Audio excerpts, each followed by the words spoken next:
We should start our show.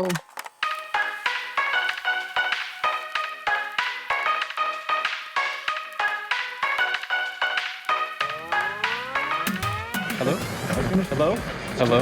Hello? If you can hear this, it's not too late. I return to warn you. This is Time Pop, a podcast that discusses time travel and pop culture. There are spoilers. I've seen the future, and nothing is sacred to these folks. Your past, present, and future are sure to be ruined. Even if you could go back in time, as I have, you will never forget what you are about to hear. You've been warned. This is Time Pop.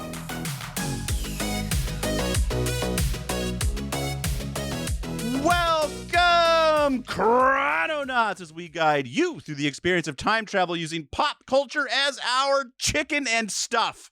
Hey. We will be your constants. I am Dez. I'm Ari. And I'm Scott. And this is Time Pop. Chicken and stuff. Today, in the present, we will be discussing a day from the past, and you will listen to it in the future, which is now. How did you guys watch? Did either of you watch A Day with commercials? No, I spent the money on the on the thing. All right, did you throw down $2? No, I watched it with commercials. You did? Yeah. Ari hates commercials. That is shocking.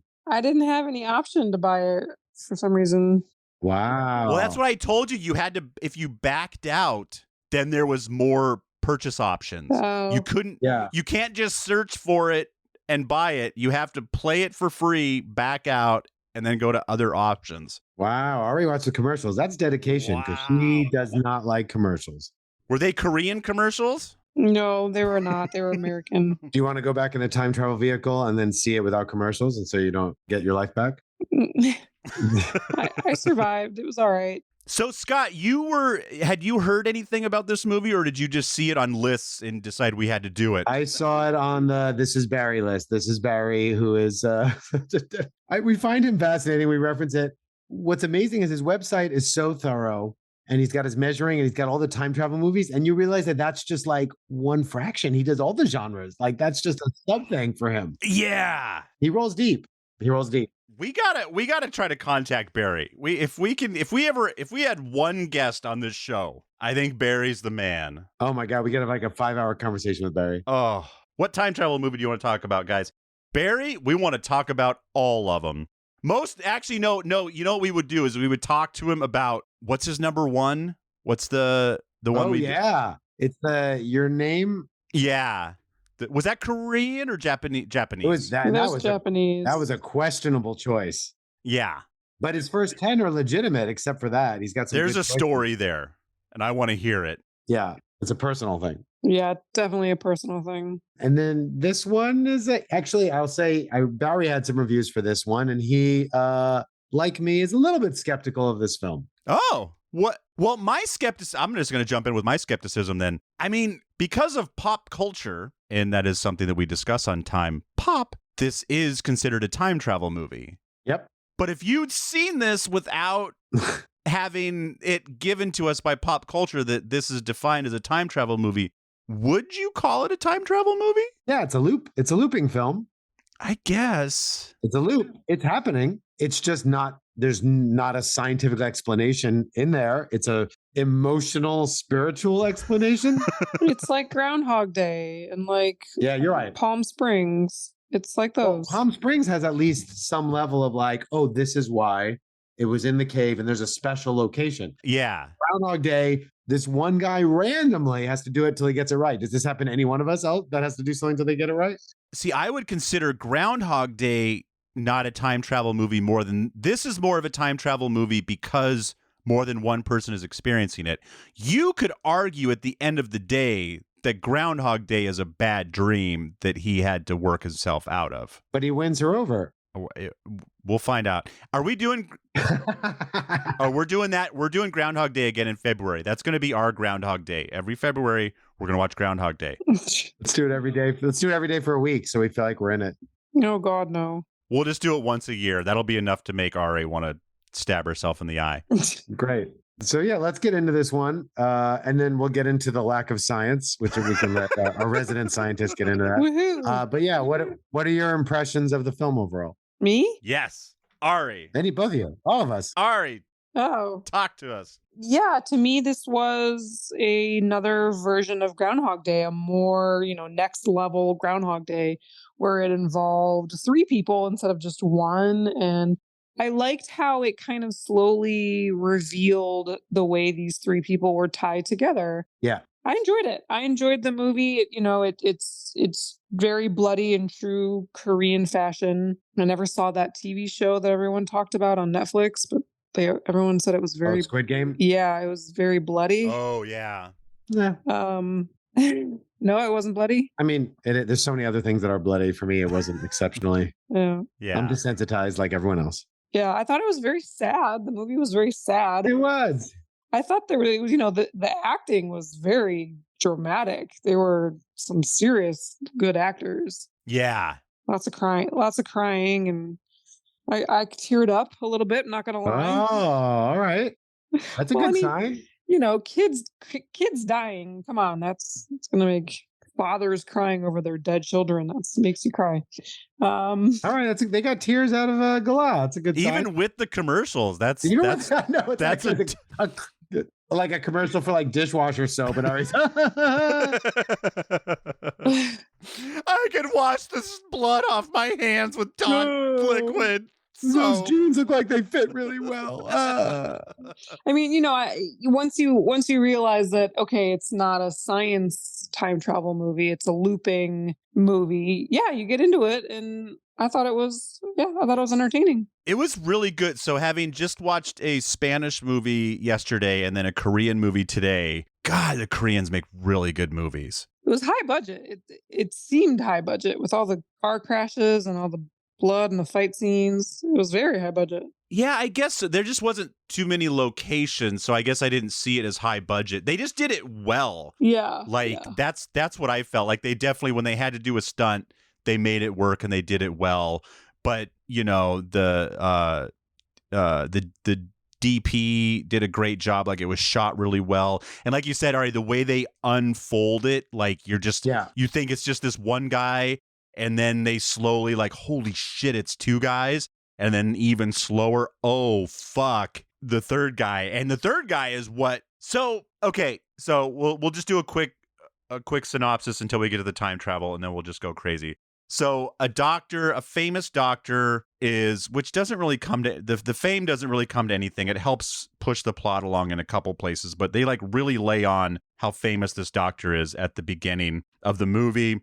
And then his helper is there and is like, we got to do this. We got to go to this press conference, and like we'll see your daughter soon enough. Like, don't worry about it. Like, we got to make sure, and we got to get you publicity and all this stuff. And the father's like, I haven't seen my daughter in forever. I just want to go see my daughter. Blah, blah, blah. All this shit happens.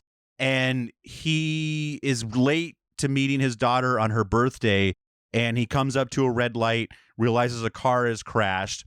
So he goes over to help somebody. And then as he's helping them, he realizes, oh shit, I'm going to call my daughter real quick and tell her I'm going to be late while I help this hurt man. And that's when he realized that his daughter is in the crosswalk at that same intersection who just got hit by this car. And so then he spends a bunch of time trying to get to this intersection faster in order to save his daughter. And then that's when we realize that the EMT guy finally grabs and says, who the fuck are you? This day is exactly the same every single day except for you. And then both of them. And they can't call the daughter because she's a little bit petulant and she won't pick up the phone, and he can't call his wife because they just got in a fight. So the EMT's wife is in the back of the taxi.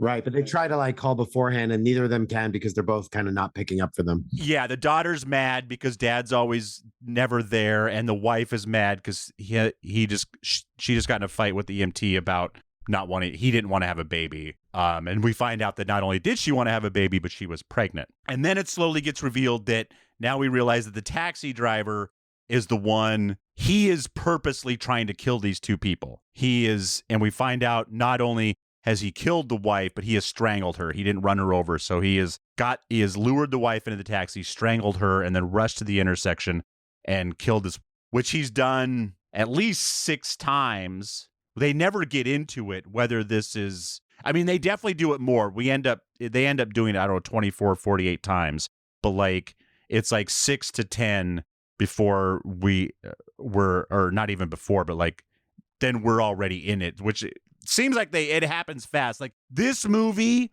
needed I'm going to take a few days off and just get drunk in this airport bar. Like That's actually, yeah. When he was like filled with despair and he just kind of gave up. That's a good point. Yeah. yeah. This is a big like father's movie, right? This is a lot about being a dad. There's a lot. This might be a good Father's Day episode. Maybe no. I take that back. Wait a minute. Well, all the kids are dying. Nope. Take it back. So many dead kids. So the guy driving the taxi, he got in an accident that was caused by the EMT. Right. 2 years earlier. Right. They ended up in the hospital. The famous doctor was going to perform a heart transplant on his daughter. And the EMT freaked out and he ran away. And then he realizes that's bad and comes back. But since then, yeah, the dad was unconscious and he takes them both to the hospital. Yeah. Dad's unconscious. The kid's considered brain dead. And in that time, the kid's brain dead anyway. And then the doctor and the dad's unconscious. And the doctor just kind of forges a note to get the heart for his daughter. Yeah. Well, he signs for the guy. The guy was in a coma, the dad, and he signs his signature and he apologizes for it. And it's really interesting how, the catalyst for all of this was, if it was just the EMT driver that ran them off the road and then he died, would have just been after him. But because he signed away to donate the heart without his consent, now it's after both of them. It's an interesting ethical situation to be, would you have done that? Would you have signed someone else's signature to save your kid from dying, with this other kid who is essentially brain dead, but not dead? Yeah. I mean, this is a big ethical thing. For me, there is a part of me that's like, with the kid being brain dead anyway, it's still not ethical, but it's like not as bad. I wouldn't be out for revenge to have a vegetable child who's just on a respirator forever, right? Like I would actually understand if that was explained to me. Yes, he was brain dead. I would have been like, okay, that sucks, but I'm glad that he could help out. Like so I would have been different. Yeah, they never go into like, because it's easy to think like maybe like, I mean, I think people have come back from quote unquote brain deadness. Just because there's no activity in the brain for a while I don't know if. Unless he wasn't explained, unless the guy just knew, hey, you gave your heart up and no one ever said, oh, he was brain dead. Yeah. That's kind of what the movie seems like it's leaning on, that he was never told. Yeah. That's kind of vital information. I would think that would. Well, I think he's just so mad because he feels like if the EMT had helped them immediately, that's the part I think he would have survived. Yeah. And then he wouldn't have been brain dead. So that's why he blames the EMT. The EMT ran away and then came back. And in that time. But it looked like in the replay, it looked like the EMT ran away for 20 seconds. It's a little unclear in some of this. But yeah, anyway, we figure out that, right, we think that it's a random thing and they keep trying to stop it from happening and get there earlier. And then eventually the doctor figures, he goes in his press conference and yells to the daughter to go to a different place. And she does. And they think they're out of the woods. And then the driver like calls him and says, no, I'm going to should have died 3 years ago. I'm going to make this happen. And then is chasing after her. And then you realize this is a murder situation. And then slowly all this starts kind of tying together between the connection between all of them. What is a little weird, and like, pardon me for being skeptical, it's fine. He heard him announce that this was in this giant park, this park where the dad couldn't even find her. He's the other side. And somehow this driver knew exactly where in the park this girl was located so he could find her immediately. How did that happen, friends? Anyone? Nope. It's a mystery. Loophole, skeptical. I definitely get the sense that there's some like cultural, I don't know what the word would be, but where like revenge is very big in maybe their culture, like if you look at like old samurai, I know that's Japanese, but you look at old samurai movies and like revenge is always a big motivator for like an entire movie. Yeah. And I wonder if like a lot of cultures have like rules about donating blood or donating body parts and, with like a spirit within them. So I wonder if that was part of. Well, this film is resting on the concept that the kid's heart is in this girl. And the reason they're all looping is to prevent his dad from doing bad things or from dying. Yeah. So Well, that obviously having body parts another part of some sort of spirituality is linking this together. For me, that's a pretty fucking loose thing for a time loop to rest on. Sorry. And the whole way that they stopped the loop was forgiveness, right? Like Right. yeah. the father And that the father not dying. yeah, They're trying to say the kid's trying to save the father and have him not murder and have him live. Because that's what triggers the loop, right? The taxi driver. When he dies, that triggers it, right? Now, what did it get triggered by anyone else dying ever, or was No, it triggers when the I mean the reset when Haru's father dies. when it resets was 12:30, except for that one time when it But reset at that's like when he kept dying. It lasted longer when they kept him alive. oh, did it? It's all about when the father dies. That is the trigger. And so it's the boy's heart trying to keep his dad from dying, but also I think try to keep his dad from doing bad things like murdering people. So that causes a time loop. Yeah, and so the little girl, I thought that was an interesting scene where like he's like, all bloody after the car crash and he goes and talks to the little girl or looks at her and then he dies anyway because of the fire and then they get to reset. But he was like hugging her, and then the car blew up.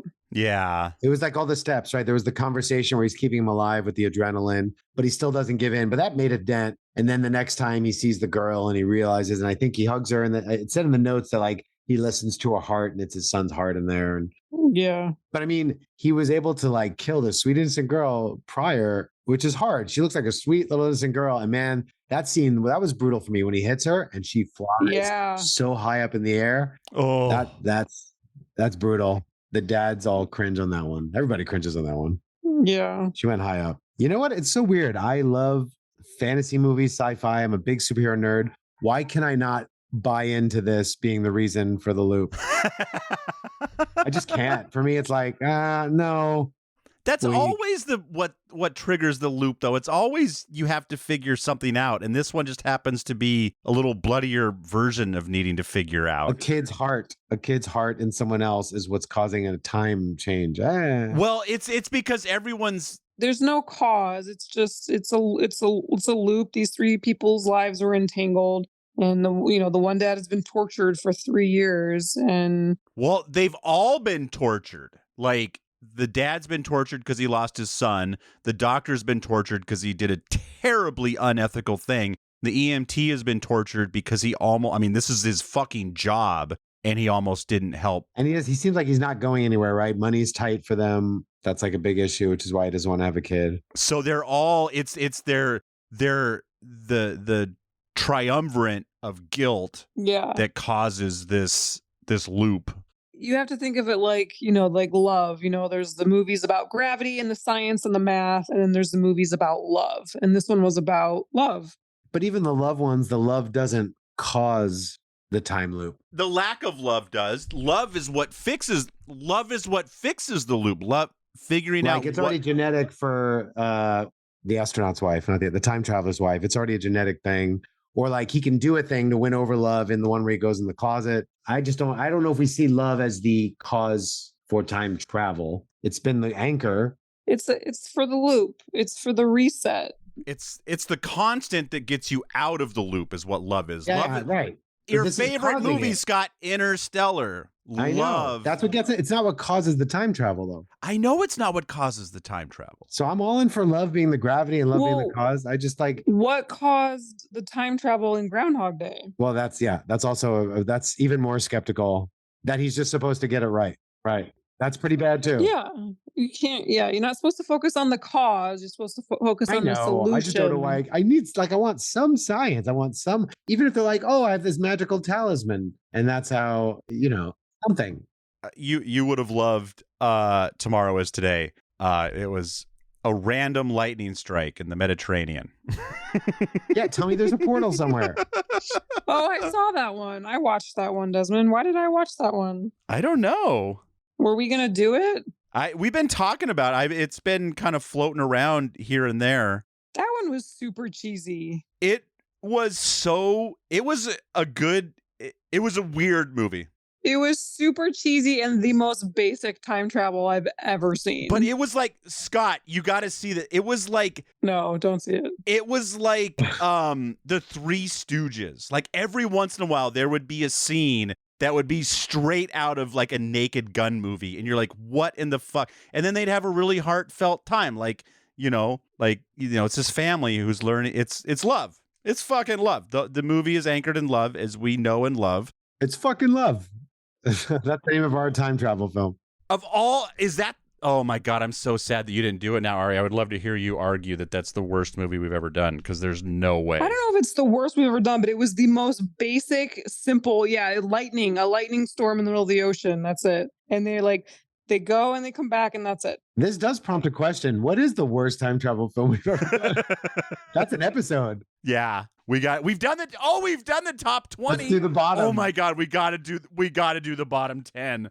Holy shit, we're doing that. That'll be so much fun. Oh, we're so doing the bottom 10. Oh, just tear the crap out of the science. It's gonna be great too when we have crossover movies that are on my top 10 that are on your bottom 10. Oh, it's gonna be amazing. This film was not the worst. There is a thing with time loop movies that like it's hard to stretch too far beyond a formula for time loop films. This one was good, the way that like it evolved. You just think it's a one guy, then you think it's two, then it's three. Like, so that's interesting. I still take Edge of Tomorrow for me is the best looping film. Yeah. Again, that just comes down to well made, like Edge of Tomorrow. This movie is just so well made. Like you take the budget away from this and you try to pull it off on a lesser budget, and this turns into a real piece of crap. But the fact that it's pleasant to look at. You're pleasant to look at. Well, it was well done. This was a well done movie. Yeah, it was well done. It was well acted. It was. I thought the writing was, good. You get why the doctor, he's so reserved, why he quit his job. Like you start understanding that as they reveal what happened. Yeah. Why he doesn't want to be upgraded. Yeah. But yeah, like they're self-torturing. They're kind of torturing them. Like you said, they're in his hell. He doesn't want to take first class. He doesn't want to like work. He's trying to like do good deeds to make up for his sins. So like he doesn't see his daughter because he's so busy trying to like save the planet to make up for what he did. I didn't think about that. That's a great point. Yeah. But the kid was brain dead. You're brain dead. Again, if my kid is brain dead, keeping them on a respirator is not like, oh, I have my child for birthdays and for Christmases and Hanukkah, and we'll just go to the hospital and watch them breathe through a digital lung. Like it'd be like, okay, that you could help someone else live and you're not going to. Yeah. But still there's, you have to get consent. Yes. Consent is an important word. So, Scott. Yeah. I'm not going to ask the time travel question yet because I don't even know how to ask it. Would you want to repeat a day of hell for the rest of your life? If you're the doctor in this situation, what do you do? That's a good question. In which situation? The looping situation? No, he means taking the heart. Oh, geez. This got very serious. Scott has said that brain dead is dead. True. I mean, it's still dead. Very illegal. I don't know.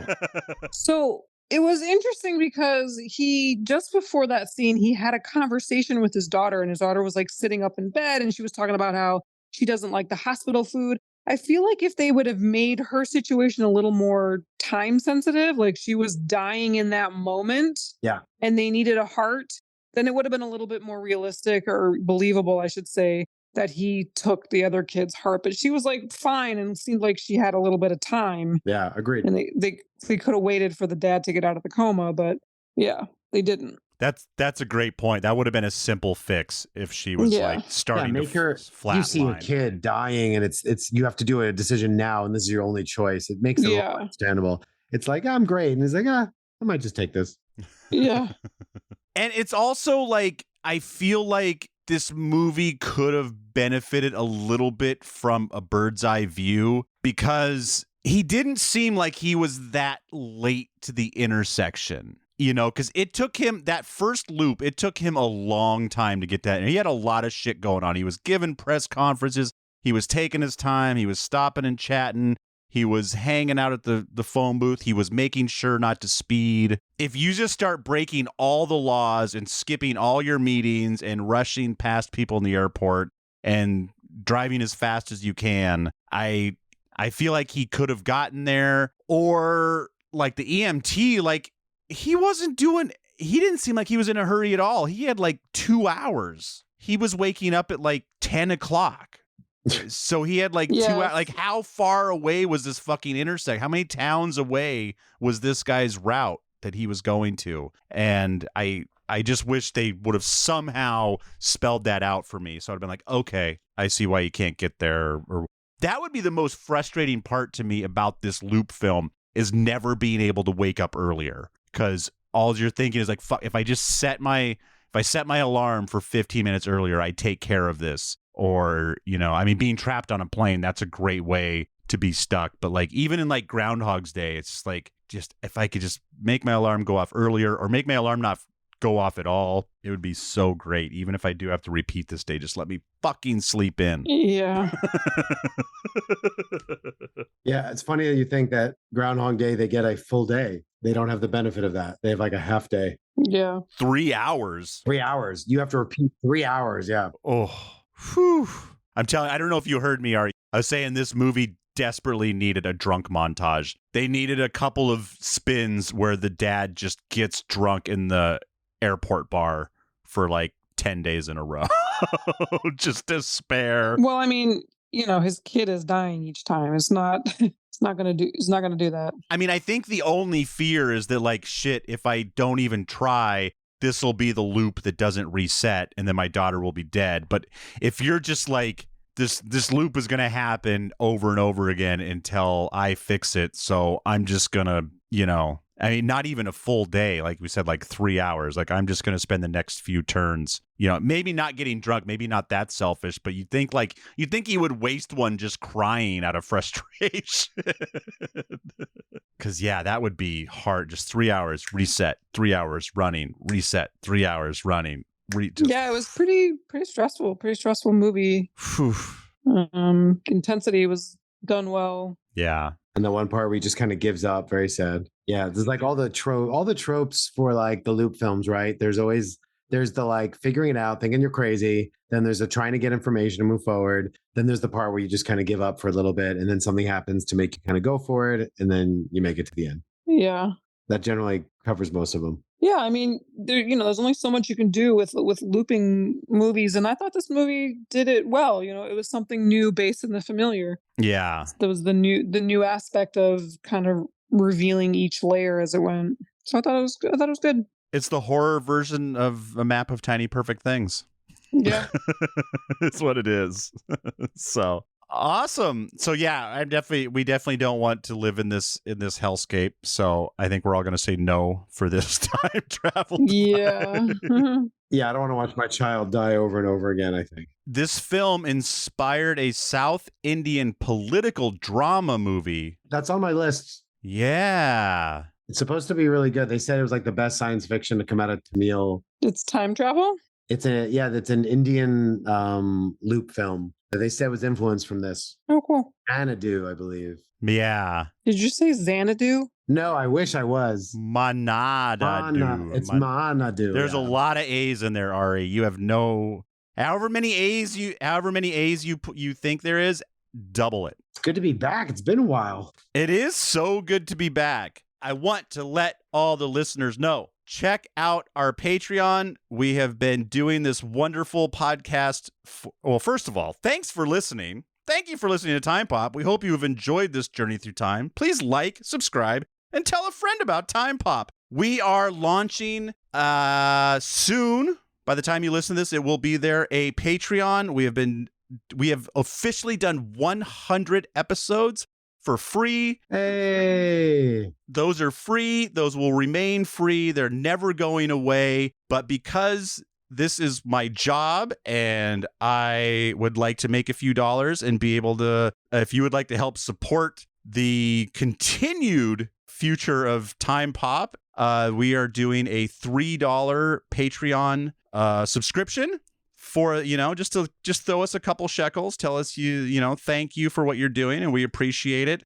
And that will go towards, equipment and our tickets to, it'll help, pay for some Amazon rentals, and it'll help get Scott to New York to watch the Back to the Future musical. Just me? Just you. We're just going to send Scott. No, we all go. No, we're all going to go to New York to see Back to the Future musical. Anyways, we really appreciate that. And to show your appreciation, we are going to do a Patreon exclusive episode every month. So for just $3 a month, just as a thank you to us, we are going to say thank you right back. And we're going to do full-length movie commentaries. We're going to watch an entire movie and we're going to talk over it. And it's going to be amazing. And there will be many, many periods where my voice disappears while I'm in the bathroom. It's going to be just like being at the theater with us. You're going to love it. And you can sync that up and you can watch the movie with us three, your best friends, or you can just listen to it while you mow the lawn and play the movie in your head. It will be great. Thank you in advance. And we hope to continue with the Patreon and maybe add some levels later and continue giving you more sweet content. Exclusive content, and maybe even some merch. We will look into that. I'm working on a time travel device, so I think maybe if someone does a high level Patreon donation, maybe I'll let them have one of my time travel devices. Oh my God! I'm not going to guarantee it's going to work, but I'll send it to you. Scott, what do we want? Time travel. When do we want it? In the future. It's irrelevant. Oh, Ari wins. Ari knows. Check us out on Instagram, Twitter, and TikTok. We are at timepoppod. That is time_pop_pod. Keep sending us great movie recommendations to timepoppod@gmail.com. And if you are one of the first 10 people to sign on to our Patreon, you get to pick one of the movies that we do for our exclusive content. So get in there fast, get in there early, and you get to help program it, except for October. October is Back to the Future. That's a done deal. That's a holy month. It's a national holiday. Get on there and tell us what to watch. You'll love it. You can also send any questions or comments from this or any other past episode to that same address. That is timepoppod@gmail.com. That is timepoppod@gmail.com. Looking for another great podcast to listen to while you wait for the next episode of Time Pop? I'm just going to hype one podcast. Check out Thank the Light. We have season 2 starting. It is a podcast about, what is it about? The Wheel of Time. I always say Thank the Light. If you don't know, I'm not going to tell you. I know. The name of the podcast is Thank the Light. It is about The Wheel of Time, the book series, and the Amazon Prime show, which is finally coming back for season 2 on September 1st. We're so excited. Please watch season 1, listen to our podcast, get caught up. Season 2 starts September 1st. We're going to be watching each of those. We're going to be doing full-length commentary episodes on those by the end of the year. We are also launching a Patreon for Thank the Light. We are going to watch other fantasy movies on there because we don't want to hide any Wheel of Time content from you. So, and also on there, if you join that Patreon, you can also tell us what fantasy movie to watch. Also just $3. For $6 a month, you can support 2 great podcasts and get 2 great exclusive episodes not available on our free feed. Until next time, I'm Desmond McNeese. I'm Ariel. And I'm Scott. Bye-bye now. See you in the future.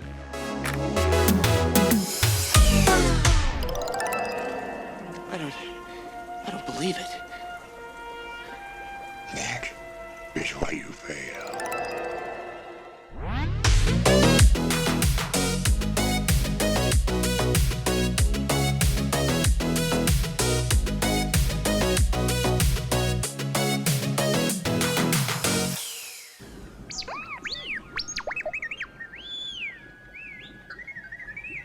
Mixed and edited by Desmond McNeese for We Mixed It, LLC. Go to whatsoundsawesome.com.